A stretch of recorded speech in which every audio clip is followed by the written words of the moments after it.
जिसको जो कुछ पूछना है वो एंड में पूछेगा ना। अभी sambar lake is situated in which of the following state, कौन से राज्य में भारत के सांभर लेक जो है वो सिचुएटेड है, सांभर झील जिसे हम कहते हैं, तो भारत के कौन से राज्य में सांभर झील जो है वो मौजूद है, बता दीजिए जल्दी से यहाँ पे।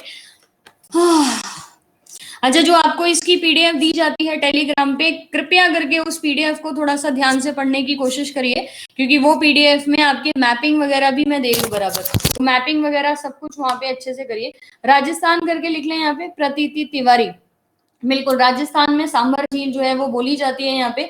और सांभर झील या राजस्थान की डिटेलिंग की अगर हम बात करेंगे तो सांभर झील के अलावा राजस्थान में और भी काफी सारे इंपॉर्टेंट, उदयपुर में काफी सारी लेक्स वगैरह हैं जिसको सिटी ऑफ लेक्स के नाम से यहाँ पे पूरा का पूरा जाना जाता है। Which city had India's first helicopter taxi service, Bharat में ऐसी कौन सी राज्य है, कौन सी सिटी है जिसके अंदर भारत में पहली हेलीकॉप्टर टैक्सी सर्विस जो है ना वो यहाँ पे शुरू हो चुकी है already.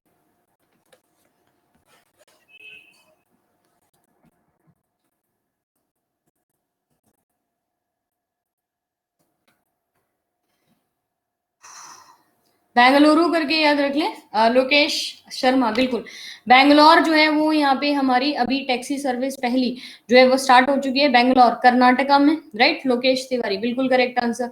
The bleaching agent is present in the bleaching powder, तो ब्लीचिंग पाउडर के अंदर जो ब्लीचिंग एजेंट की तरह काम करता है उसका जरा यहाँ पे बता दीजिए क्या रहता है, मतलब कौन सा एजेंट जो है वो ब्लीचिंग एजेंट की तरह काम करता है ब्लीचिंग पाउडर के अंदर।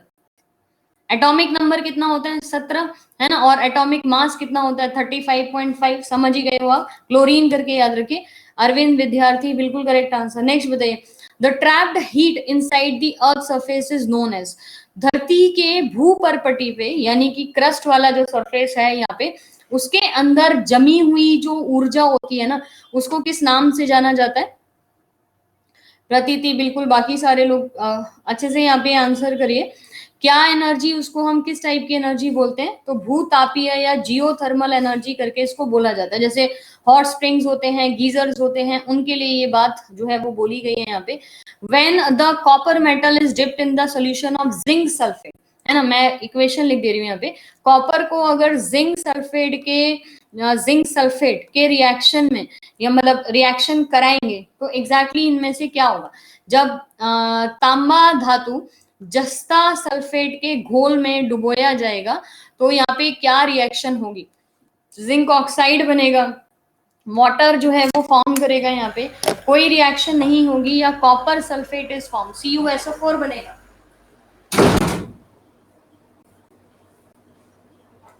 क्या बात है, शानदार 61 करके आंसर यहाँ पे कि CuSO4 बनेगा। निकिता रिमझिम, कॉपर सल्फेट बनेगा, ठीक है। जिंक और कॉपर में से क्या आपको लगता है कि कॉपर अनरिएक्टिव एलिमेंट है? आपको ऐसा नहीं लगता? रिएक्टिव सीरीज में कॉपर जो नीचे आता है, कॉपर, सिल्वर, गोल्ड और प्लेटिनम, ये चार नीचे आते हैं, जिंक कॉपर के ऊपर होता है, ठीक है। तो जिंक को कॉपर रिप्लेस नहीं कर पाएगा, राइट। इसीलिए यहाँ पे कोई भी रिएक्शन नहीं होगी, no reaction takes place, right. ये वाला कॉन्सेप्ट आप जब भी हम केमिकल रिएक्शन वाला चैप्टर पढ़ेंगे तब समझना। बाकी शायद जिन्होंने जान के मतलब बिना देखे गलती कर दी है, क्वेश्चन को बिना ढंग से पढ़े गलती कर दी है, वो लोग कृपया करके आगे से यहाँ पे याद रखें, ठीक है। कॉपर सल्फेट के साथ कोई भी कॉपर सल्फेट नहीं बनेगा क्योंकि जिंक को ये रिप्लेस कर ही नहीं पाएगा। द ऑब्जेक्ट दैट प्रोड्यूस, क्या हुआ इस क्वेश्चन में? पीछे वाले में कोई दिक्कत है? नहीं समझ आया क्या आप लोग को? समझ आ गया तो थम्स अप कर दीजिए, कोई दिक्कत है तो बता दीजिए। देखिए सिंपल सी पार्ट है, इन क्वेश्चंस के लिए हमेशा रिएक्टिव सीरीज आपको लर्न करनी है, राइट। रिएक्टिव सीरीज का मतलब क्या हुआ कि हमने मेटल्स की एक रिएक्टिव सीरीज बना रखी है, कौन किससे ज्यादा रिएक्टिव है, तो आप उस सीरीज में याद रखेंगे कि कॉपर जो है वो अनरिएक्टिव या लीस्ट रिएक्टिव एलिमेंट्स में से गिना जाता है, जबकि जिंक जो है वो रिएक्टिव एलिमेंट होता है। तो कॉपर जो है वो कभी भी अपने से कम ताकतवर को रिप्लेस यहाँ पे कर पाएगा, लेकिन अपने से ज्यादा ताकतवर को रिप्लेस नहीं कर पाएगा। और जिंक जो है वो कॉपर से रिएक्टिव सीरीज के मामले में ज्यादा ताकतवर है, अगर साधारण भाषा में आपको समझाने की कोशिश की जाए तो। The object that produce their own light are called as, ऐसी वस्तुएं जो अपनी खुद की लाइट या अपना खुद का प्रकाश जो है वो उत्पादित करती हैं, उसको हम क्या बोलते हैं बताइए? The object which produce their own light are called as luminous objects, इनको बोला जाता है चमकदार वस्तुएं यहाँ पे। तो हिंदी में अगर आप देखे हैं तो आराम से समझ आ ही जाएगा। लोकेश बिल्कुल correct answer. Work is done if there is a change in dash, मतलब अगर काम जो है वो किया में डैश में परिवर्तित होने पे ये कहा जाएगा कि काम किया गया। बताइए। Work is done if there is a change in energy. ठीक है, एनर्जी अगर ऊर्जा में परिवर्तन होता है तो हमारा कहा जाता है कि कार्य जो है वो किया गया है। Work done is equal to force into displacement. तो वहां पे फोर्स इनटू डिस्प्लेसमेंट के लिए आपको एनर्जी जो है वो डिफाइन करनी होती है इस क्वेश्चन में। इस क्वेश्चन में कभी पावर आंसर नहीं करते हैं। When the length of the wire is when the length of the wire is doubled. अच्छा, तो एमीटर रीडिंग जो है वो कैसी हो जाएगी? अगर मान लीजिए किसी तार की लंबाई पहले x थी, अभी 2x कर दी है, तो एमीटर यानी कि जो करंट अब उसके अंदर से पास होगा, कहने का मतलब ये है, एमीटर थोड़ा सा घुमा के लिख दिया है बस, और कुछ नहीं है। तो एमीटर के अंदर जो रीडिंग होगी वो पहले से 1/4 हो जाएगी, 3/4 हो जाएगी, 1 हो जाएगी या हाफ हो जाएगी? बताइए। लेंथ जो है वो डायरेक्टली करंट को कम कर देती है यहाँ पे, है ना, डायरेक्टली करंट को कम कर देगी। दैट इज जो करंट का भी फ्लो होगा वो रिड्यूस हो जाएगा। अगर तार की लंबाई डबल की गई है तो जो करंट होगा वो हाफ टाइम्स जो है वो कम हो जाएगा, मतलब हाफ टाइम हो जाएगा। डबल होने पे हाफ टाइम कंप्लीट हो जाएगा। इनवर्सली प्रोपोर्शनल करके इसको यहाँ पे डिफाइन किया जाता है। प्रतीति बिल्कुल सही। Which one of these found in human females? तो इनमें से कौन सा जो है ना वो सिर्फ और सिर्फ ह्यूमन फीमेल्स में पाया जाता है, या ह्यूमन फीमेल्स के जो क्रोमोसोम्स हैं उसको आप कैसा डिफाइन करोगे? यहाँ पे सिंपल क्वेश्चन है ना। ऐसे क्वेश्चन 50 में से जब हम कर रहे हैं तो उनमें से कोई गड़बड़ घोटाला वाला सिचुएशन नहीं लाइएगा। Which of these is found in the human females? तो XX क्रोमोसोम करके याद रखिए। XX गुणसूत्र जिसे हम बोलते हैं वो ह्यूमन फीमेल्स में पाया जाता है। नेक्स्ट देखिए, the cells of the dash tissues are isolated to form a different types of the permanent tissue. ऊतक की कोशिकाएं एक पल अलग प्रकार के स्थायी ऊतकों से पृथक होती हैं, या जो हमारे परमानेंट टिश्यूज होते हैं ना वो इनसे मिलके बनते हैं। किन से मिलके बनते हैं ये बताना। हमारे प्लांट्स में जब आप टिश्यूज पढ़े हो और टिश्यूज में जब आप परमानेंट टिश्यूज पढ़े हो ना, तो परमानेंट टिश्यूज किससे मिलके बनते हैं ये क्वेश्चन आपको सिंपल पूछा हुआ है। बताइए।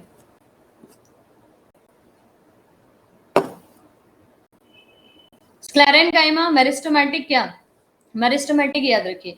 मेरिस्टेमेटिक को विभाज्योतक उत्तक बोला जाता है। ठीक है, विभाज्योतक उत्तक। ठीक है, विभाज्योतक उत्तक जो है वो परमानेंट जो है वो आगे डिवाइड होके परमानेंट टिश्यूज को बनाते हैं। ठीक है, रिमझिम। नेक्स्ट देखिए यहाँ पे, विच of the following is the most electropositive element among the following given alternates? इनमें से अगर आपसे एक एलिमेंट पूछा जाए जो मोस्ट इलेक्ट्रोपॉजिटिव है तो आप आंसर यहाँ पे क्या करेंगे? मोस्ट इलेक्ट्रोनेगेटिव तो आपको पता है, लेकिन जब आपसे मोस्ट इलेक्ट्रोपॉजिटिव पूछा जाएगा तो आंसर क्या करेंगे? बताइए। इलेक्ट्रोपॉजिटिव और इलेक्ट्रोनेगेटिव होता क्या है? इलेक्ट्रोनेगेटिव किसे बोलते हैं? जो अपना इलेक्ट्रॉन किसी को नहीं देगा लेकिन दूसरे से इलेक्ट्रॉन लेने की उसे बड़ी जल्दी होगी, फटाफट भाग के ना दूसरे से इलेक्ट्रॉन लेना चाहेगा, तब आप उसको इलेक्ट्रोनेगेटिव बोलते हो। तो उसका उल्टा इलेक्ट्रोपॉजिटिव क्या हो जाएगा? जो अपना इलेक्ट्रॉन्स भाग के देने की कोशिश करेगा, राइट, जो अपने इलेक्ट्रॉन्स को दान में देने की कोशिश करेगा। ठीक है, यानी कि दान में देगा, उसके लिए बोलेंगे। अब इसमें से आप बताओ, सल्फर और क्लोरीन तो कभी भी नहीं देंगे। नॉन मेटल कभी अपने इलेक्ट्रॉन्स को दान में देते नहीं है। मैग्नीशियम या एल्यूमिनियम हो सकता है, तो एल्यूमिनियम के पास 3 एक्स्ट्रा है और मैग्नीशियम के पास 2 extra.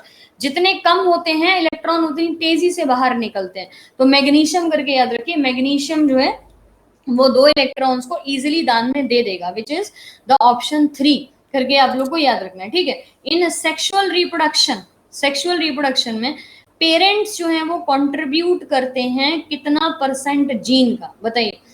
In sexual reproduction parents contribute, जो लैंगिक जनन होता है, लैंगिक जनन में जो माता पिता हैं वो कितना परसेंट जीन का प्रोड्यूस करते हैं या कंट्रीब्यूट करते हैं? 1/4 करते हैं, हाफ करते हैं, 3/4 करते हैं, या ऑल ऑफ द जीन? तो हाफ ऑफ द जीन करके याद रखिए।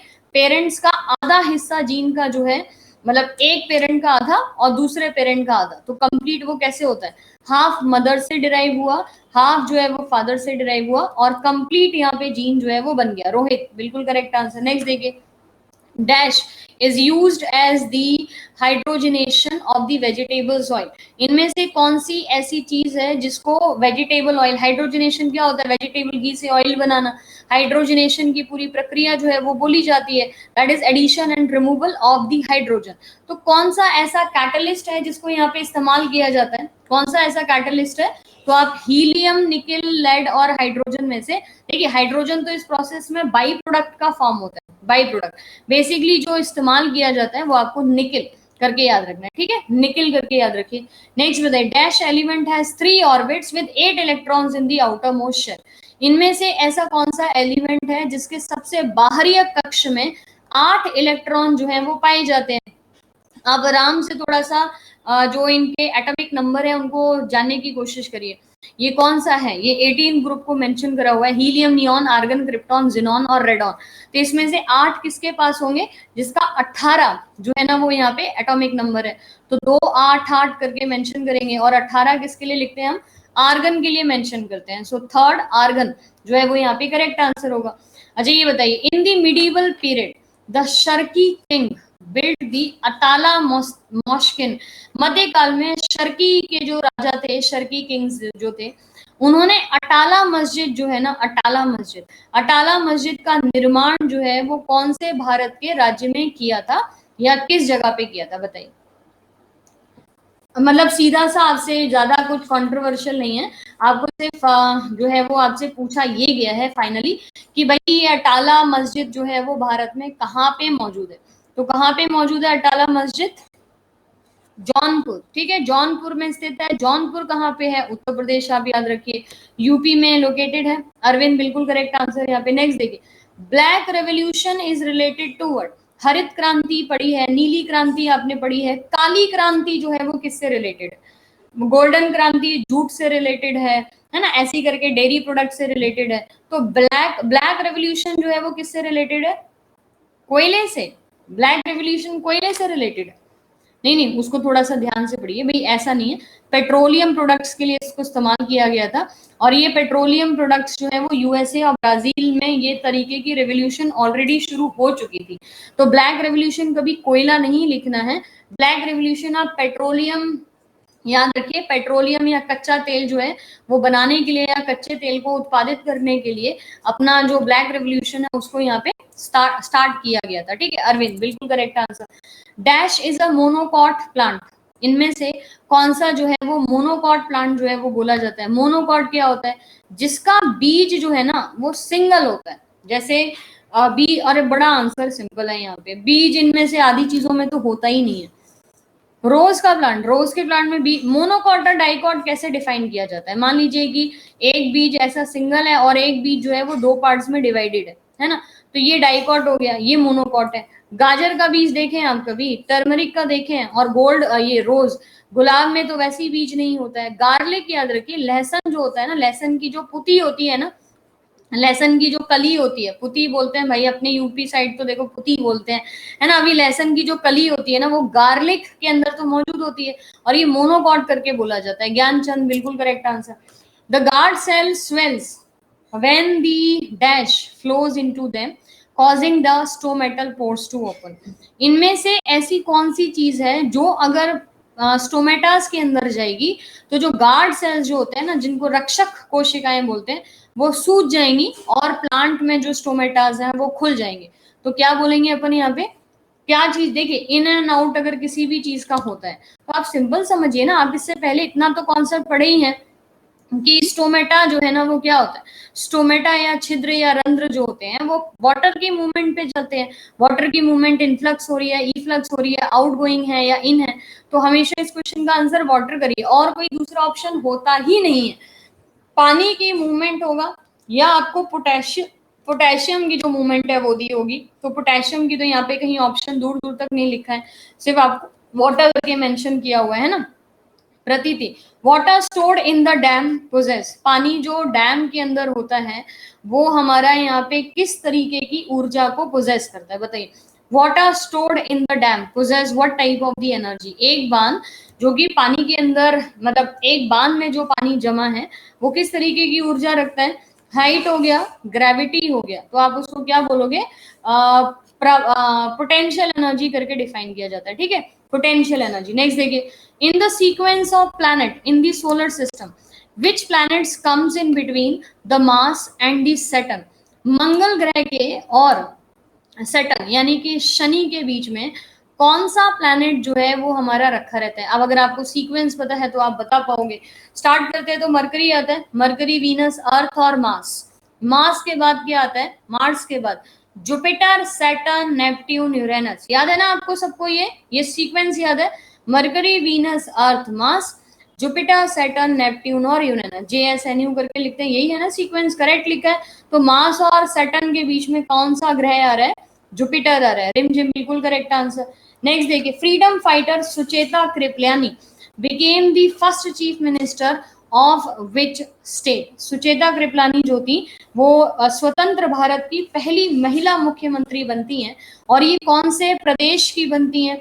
मेरे ख्याल this is out of the flow question है ना, एकदम से बह के आया है इसका आंसर ना, बढ़िया तरीके से, शानदार। ये चीजें आपको लर्न करने की जरूरत है, एटलीस्ट फ्रीडम फाइटर और पॉलिटी से रिलेटेड जो सब्जेक्टिव चीजें हैं ना वो आपको पता होनी चाहिए। तो जो अपन यहाँ पे फ्राइडे को 2 से 5 बजे के बीच में, दिन में 2 से 5 बजे के बीच में हम एक पॉलिटी के क्वेश्चंस कर रहे हैं ना, वहाँ पे सब्जेक्टिव अप्रोच से आपको पॉलिटी सिखाने की कोशिश की जाएगी, ठीक है। उत्तर प्रदेश करके याद रखिए, उत्तर प्रदेश की CM जो है वो बनी थी। इनमें से कौन सा विच of the following is not a nationalised bank. निम्नलिखित में से कौन सा ऐसा बैंक है जो राष्ट्रीयकृत बैंक जो है वो नहीं बोला जाता? नेशनलाइज्ड बैंक जो है वो यहाँ पे नहीं बोला जाता। मैं एस्टैब्लिशमेंट बता देती हूँ, हिंट दे देती हूँ। मतलब 1955 में ना इस बैंक की स्थापना की गई थी। 1950, क्या बात है। पंजाब और सिंध बैंक, पंजाब और सिंध बैंक ना सबसे पहले नेशनलाइज होने वाले बैंक थे। क्वेश्चन मैंने बोला ध्यान से करिए, आप आंसर आराम से कर देंगे, तो ध्यान से नहीं करना है। आपको नहीं लगता स्टेट बैंक ऑफ इंडिया जो है वो टोटल गवर्नमेंट के अंडर में है, तो नेशनलाइजेशन की क्यों जाएगी? नेशनलाइजेशन करने का कोई मतलब नहीं है। स्टेट बैंक ऑफ इंडिया जो है वो सरकार का ही बैंक है। दिनेश कुमार खारा, है ना, दिनेश कुमार खारा, आपको याद होगा, दिनेश कुमार खारा जो है वो अभी हाल ही फिलहाल में इस बैंक के चेयरपर्सन भी हैं। स्टेट बैंक ऑफ इंडिया 1955 में एस्टैब्लिश किया गया था, और एग्जैक्टली अगर आपको तारीख जाननी है तो 1 जुलाई 1955 में ये स्टैब्लिश किया गया था। And this is wholly owned by the state, ये wholly owned by the central government of India, यानी कि पूरी की पूरी केंद्र सरकार के अधीन में आती सरकारी बैंक है ये, ठीक है। तो ये कभी भी नेशनलाइजेशन इसका यहाँ पे नहीं हुआ था, ठीक है, इसको नेशनलाइजेशन में इंक्लूड नहीं किया गया था। सुनील कुमार बिल्कुल correct answer. Which of the first Indian to bag 2 international hattricks in the cricket. इनमें से हाल ही फिलहाल की बात कर रहे हैं ना, अभी अभी इंटरनेशनल हैट्रिक में कौन से ऐसे प्लेयर हैं, मतलब इंटरनेशनल प्लेयर कौन से हैं क्रिकेटर जिन्होंने हाल ही फिलहाल में अभी 2 हैट्रिक्स ली हैं? अरे बड़ा नाम हुआ है यहाँ पे इनका, कुलदीप यादव नहीं है इसमें आंसर।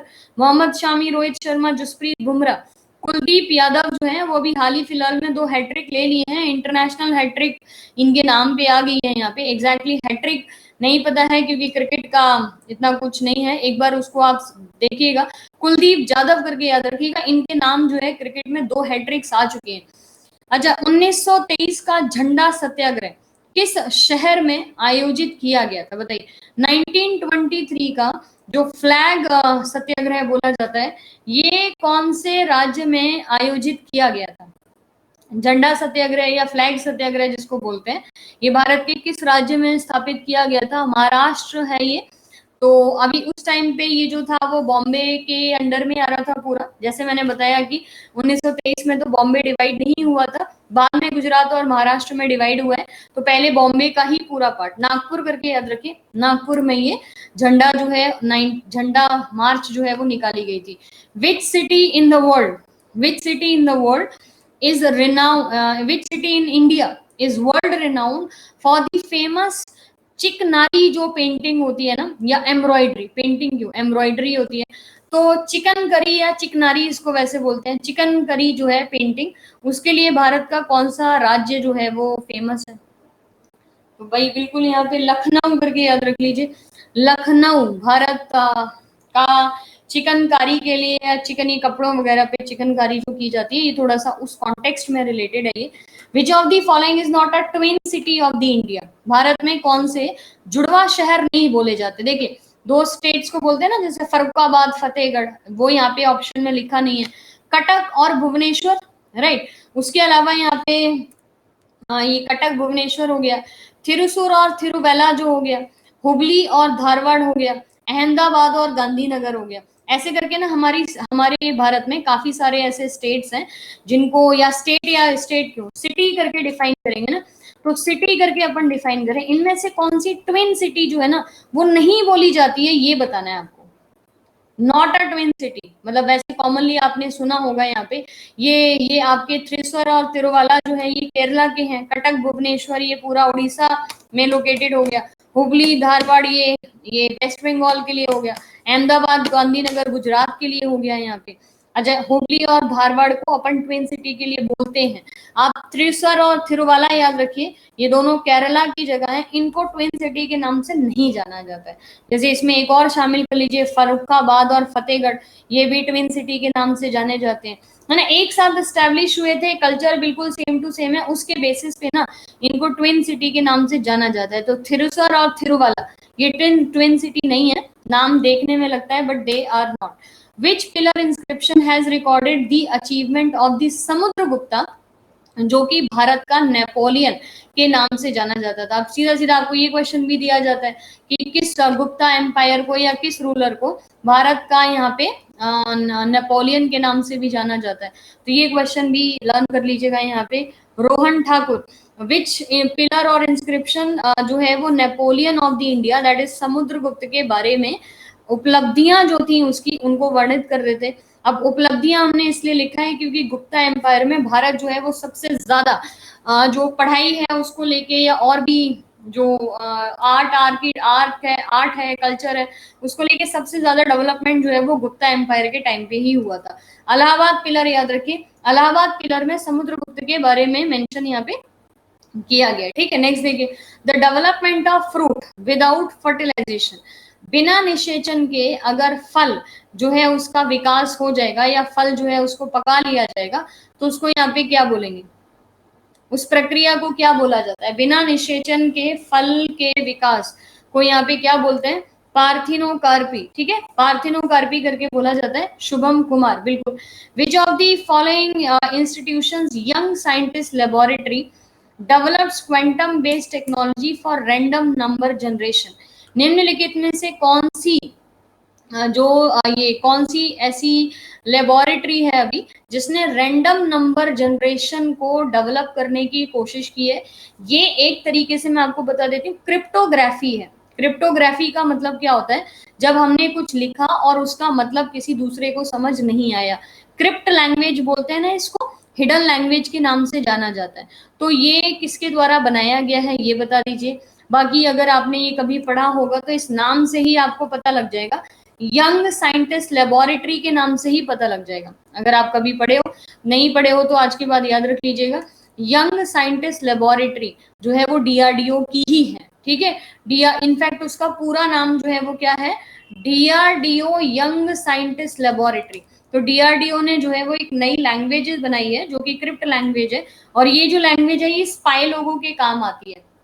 आपको पता है ना कि हमारे इंडिया से या बाहर से कई लोग स्पाई बन के किसी ना किसी राज्य में शहर में रह रहे होते हैं, तो उन लोग को ये लैंग्वेज सिखाई जाती है ताकि वो जब कन्वर्सेशन करें, मेल लिखे, तो उस मेल को कोई ना कोई नहीं समझ पाए, मतलब कोई भी समझ नहीं पाए। ठीक है, रिम जिम बिल्कुल करेक्ट आंसर। चलिए, KVIC sign MOU, KVIC has signed MOU with which of the following forces for supply of 1,72,000 cotton की जो कपास जो है ना उसकी आपूर्ति करने के लिए KVIC ने अभी हाल ही फिलहाल में कौन सी जो ये फोर्सेस हैं हमारी उनके साथ अभी टाई अप किया है या ये MOU जो है वो साइन किया है? बताइए।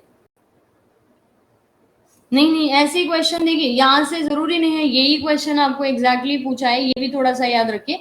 लेकिन हाँ इससे रिलेटेड क्वेश्चंस वगैरह आपको पूछे जा सकते हैं। केवीआईसी क्या है?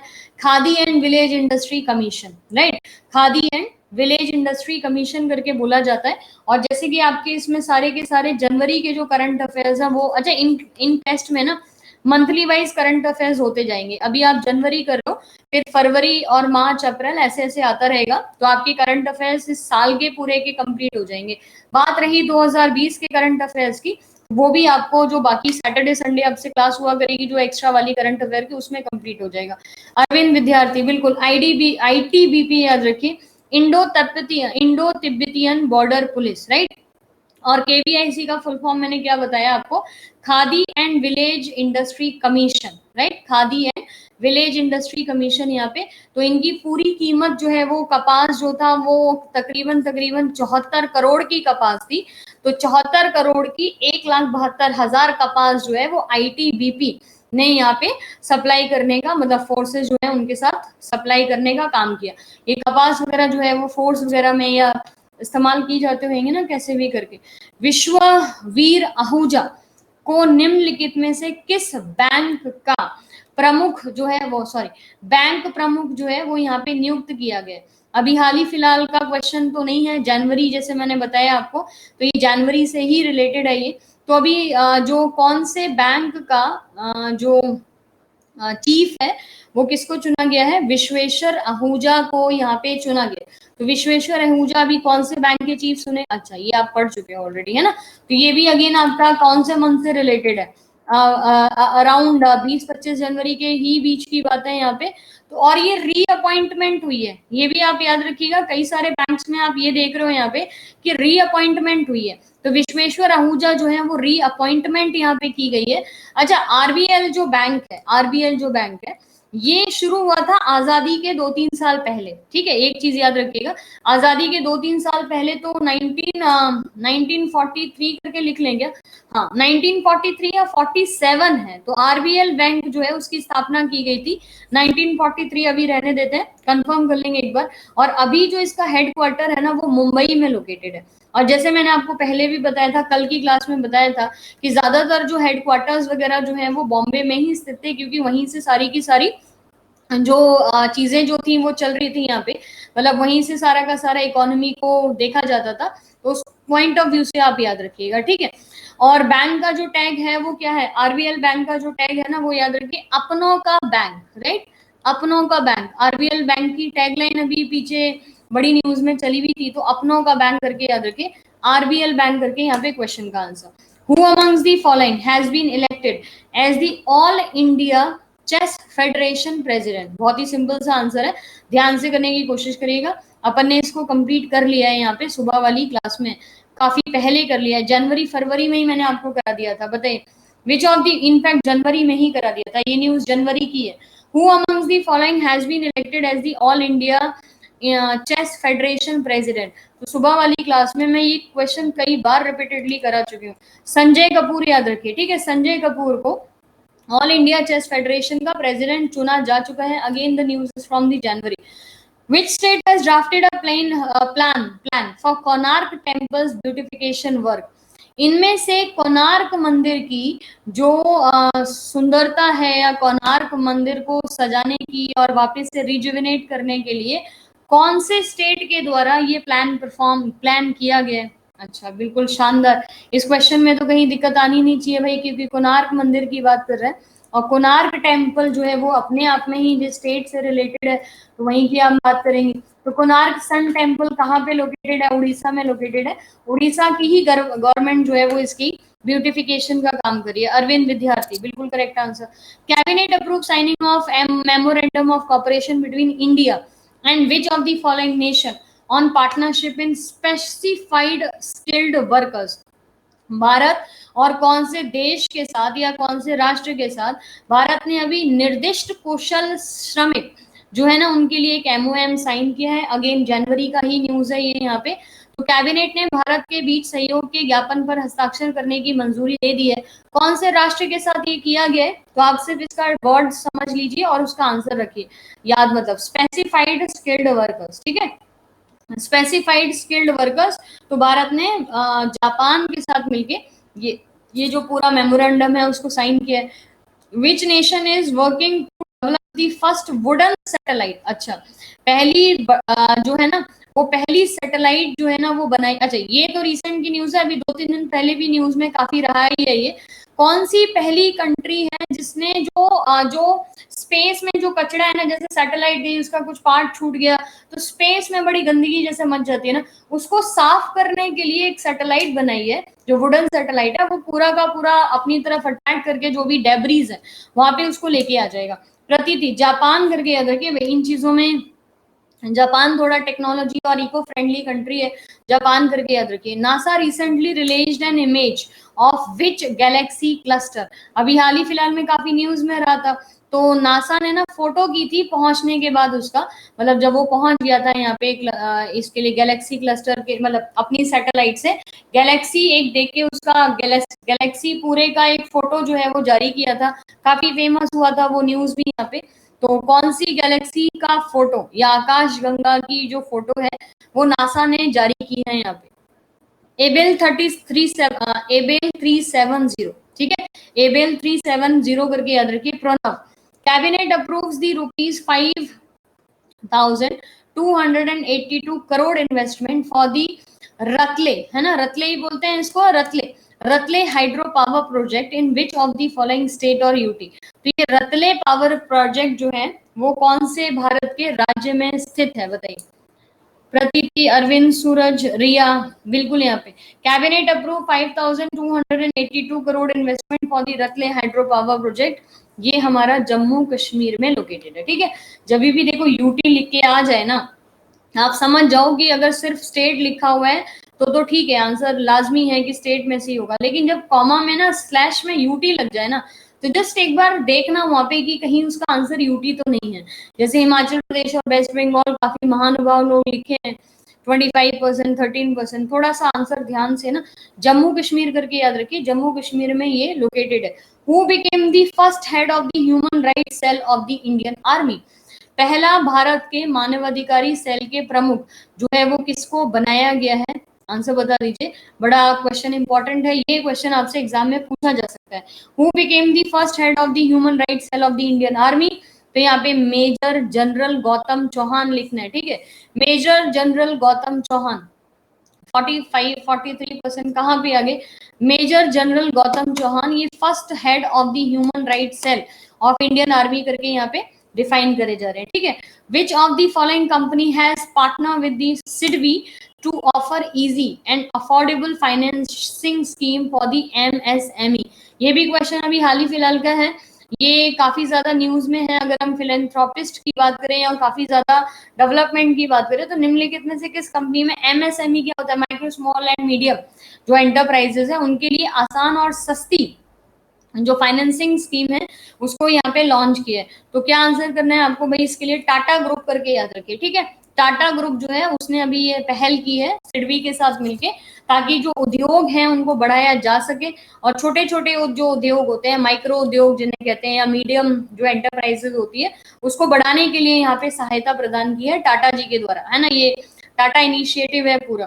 निम्नलिखित में से किसने हजीरा गुजरात में शैल ऊर्जा भारत के एक छोटे पैमाने के एलएनजी आपूर्ति बुनियादी ढांचे का उद्घाटन यहाँ पे किया है। Who amongst the following has inaugurated first small scale LNG supply infrastructure of the Shell Energy India at Hazira Gujarat, Hazira Gujarat, right. किसके द्वारा किया गया है, तो आपको डेजिग्नेशन यहाँ पे पता ही अगर है तो आप आंसर कर सकते हो यहाँ पे, क्योंकि हम यहाँ पे पावर सप्लाई की बात कर रहे हैं और पूरा यहाँ पे तो बेसिकली किसकी बात कर रहे हैं हम, कैबिनेट मिनिस्टर की बात कर रहे हैं यहाँ पे, है ना, कैबिनेट मिनिस्टर। तो धर्मेंद्र प्रधान करके याद रखिए, धर्मेंद्र प्रधान के द्वारा पहला एलएनजी का जो इंफ्रास्ट्रक्चर या शेल एनर्जी इंडिया जो है हजीरा में उसको यहाँ पे इनॉग्रेट किया गया, ठीक है। धर्मेंद्र प्रधान करके आंसर करना है। अरविंद, हाइड्रोलिक प्रेशर या हाइड्रोलिक प्रेस जो होता है, प्रेशर ही बोलते हैं यहाँ पे, प्रेस तो नहीं लिखते हैं। Hydraulic pressure works on the principle of, तो ये आप पढ़े हो यहाँ पे, कभी भी फ्लूइड से कॉन्टेक्स्ट में बात की जाती है तो हाइड्रोलिक प्रेशर जो है वो किस प्रिंसिपल पे या किस सिद्धांत पे काम करता है बताइए। इजी है, पास्कल लॉ करके लिख लें यहाँ पे। हाइड्रोलिक प्रेशर जो है या हाइड्रोलिक प्रेस जो है वो हमेशा किस पे काम करता है, अपना पास्कल लॉ या पास्कल जो नियम है उस पे यहाँ पे काम करता है, ठीक है, पास्कल लॉ। प्रेशर और वॉल्यूम से रिलेटेड यहाँ पे भारत में पराक्रम दिवस जो है वो कौन सी तारीख को मनाया जाता है, ठीक है, पराक्रम दिवस कौन सी तारीख को मनाते हैं। अभी पराक्रम दिवस क्या होता है, जब अपनी ये रिपब्लिक डे का परेड वगैरह होता है ना, उससे 2-3 दिन पहले ये मनाया जाता है। एग्जैक्टली आप मुझे डेट बता दीजिए, तब अपन ये डिफाइन करेंगे पराक्रम दिवस।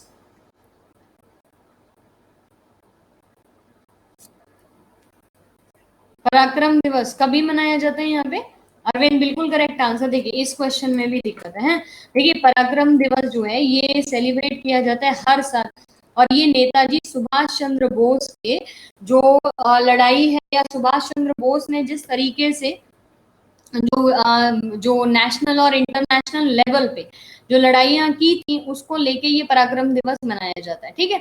आंसर आपको यहाँ पे 23 जनवरी याद रखिए, इसीलिए मैंने बोला 3 दिन पहले थोड़ा सा याद रख लीजिए। अरविंद विद्यार्थी बिल्कुल करेक्ट आंसर यहाँ पे।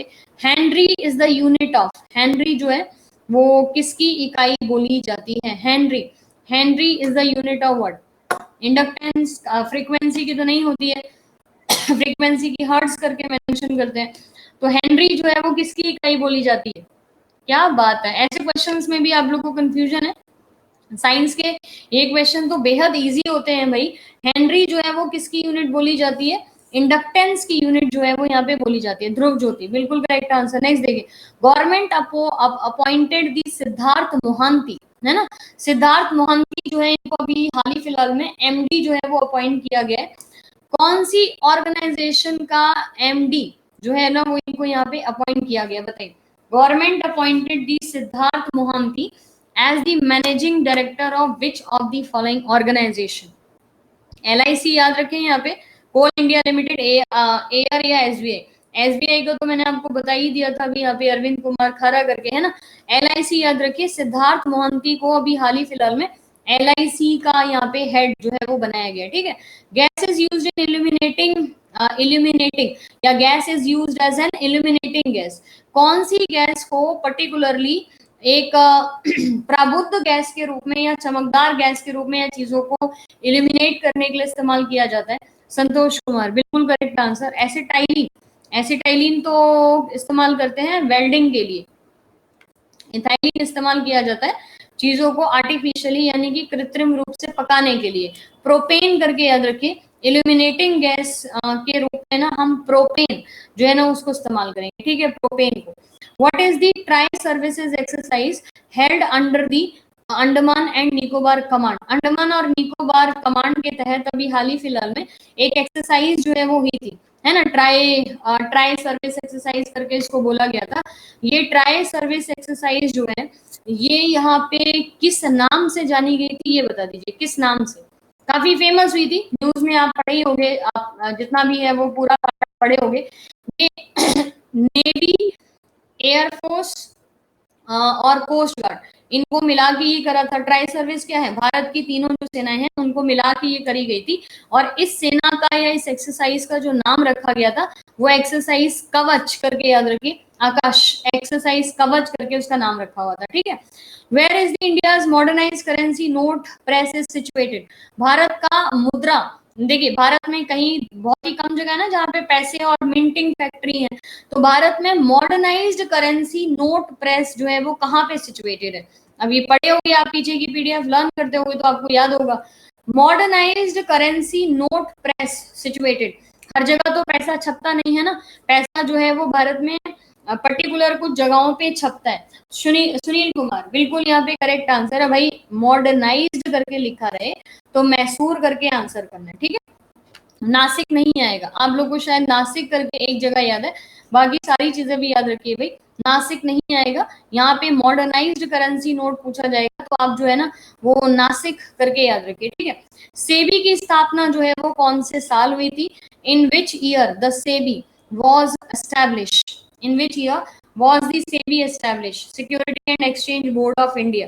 यहाँ पे एस्टैब्लिशमेंट हम उस कॉन्टेक्स्ट में बोल रहे हैं कि जब से उसको पावर दी गई थी, वरना तो वो एस्टैब्लिश 1988 में ही हो गई थी, लेकिन पावर जो है उसको इस साल मिली थी, तब से उसने काम करना शुरू किया। तो सेबी की जो पावर्स थी वो उसको 1992 दैट इज एक इकोनॉमिक क्राइसिस और एक हर्षद मेहता स्कैंडल के बाद। शुभम बिल्कुल correct answer. Who is the winner of 2021 who is the winner of 2021 Portuguese grand prix? तो ये क्वेश्चन बहुत ही सिंपल है, जल्दी से बता दीजिए। पोर्तुगीज ग्रांड प्रिक्स का 2021 का यहाँ पे विनर जो है वो किसको बनाया गया है? Okay, second last question of the day, last question अभी यहाँ पे करें। Who is the winner of 2021 Portuguese grand prix? तो लुइस हैमिल्टन करके याद रखना है, ठीक है, लुइस हैमिल्टन, ब्रुनजिम करेक्ट आंसर यहाँ पे। Okay right, last question of the day, when is the world press freedom day is celebrated? World press freedom day जो है वो कौन सी तारीख को सेलिब्रेट की जाती है? विश्व प्रेस स्वतंत्रता दिवस कब मनाया जाता है बताइए, कौन सी तारीख को वर्ल्ड प्रेस फ्रीडम डे जो है वो सेलिब्रेट यहाँ पे किया जाता है? लोकेश शर्मा बिल्कुल 3 मई करके याद रखिए, 3 मई को वर्ल्ड प्रेस फ्रीडम डे जो है वो सेलिब्रेट किया जाता है। बाकी लोग कृपया करके क्वेश्चंस वगैरह के आंसर थोड़ा सा याद रखिए। लीडर बोर्ड पायल कर्माकर, बहुत ही शानदार, very nice Payal, 50 out of 50 seriously, क्या बात है। रॉबिन सिंह 48, भावे बत्रा 47, शशिकरण 45, 50 में से 50 वाला तो ये नहीं था सेट यहाँ पे।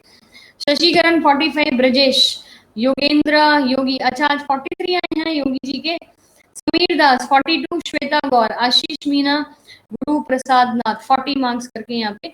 सो याद रखिए सारी चीजों को थोड़ा सा यहाँ पे मार्क्स वगैरह इंक्रीज करने की कोशिश करिए। कल जो है वो वापस टेस्ट के साथ यहाँ पे स्टार्ट करते हैं चीजों को, मतलब कल की क्लास में वापस एक टेस्ट, राइट। तो क्लासेस की पूरा आपको पता है, यहाँ पे क्लासेस में आपकी 2 से 3 साइंस का टेस्ट होता है यहाँ पे, राइट। 6 से 7 साइंस की थ्योरी होती है यहाँ पे, और 7 से 8 जो है वो आपका ये टेस्ट होता है, राइट। उसके अलावा फ्राइडे को स्पेशल क्लासेस है इस बार। फ्राइडे को जो है ना वो क्या है यहाँ पे, फ्राइडे को अपन याद रखिए यहाँ पे, फ्राइडे को जो है ना वो क्या करना है, फ्राइडे को पॉलिटी का मैराथन करने वाले हैं 2 बजे से। तो फ्राइडे को आपकी ये वाली जो क्लासेस है वो पॉलिटी के 200 क्वेश्चंस जो है वो आप मतलब वो एक बार आप मेरे साथ कंप्लीट करेंगे, ठीक है। 33 के ऊपर जो भी स्कोर, जैसे मैंने बोला इन टेस्ट में 33 के ऊपर स्कोर जो है वो सही रहता है। 50 मतलब स्कोर जो है वो थोड़ा सा अनइमेजिनेबल हो जाता है। क्वेश्चन तो मैंने यहाँ पे आपको बताई है कि भाई क्वेश्चन वगैरह जो है वो इतना तो मैं डिजाइन में यहाँ पे करती हूँ कि भाई 50 तो मार्क्स नहीं आ पाए। चलिए कोई बात नहीं यहाँ पे। थैंक यू सो मच आज के लिए, लेट्स मीट टुमारो। लेट्स अच्छा ये टाइम टेबल लिख दिए हैं पिंटू जी, चलिए ठीक है अभी के लिए guys, thank you so much, let's meet tomorrow भी, है ना, बाय।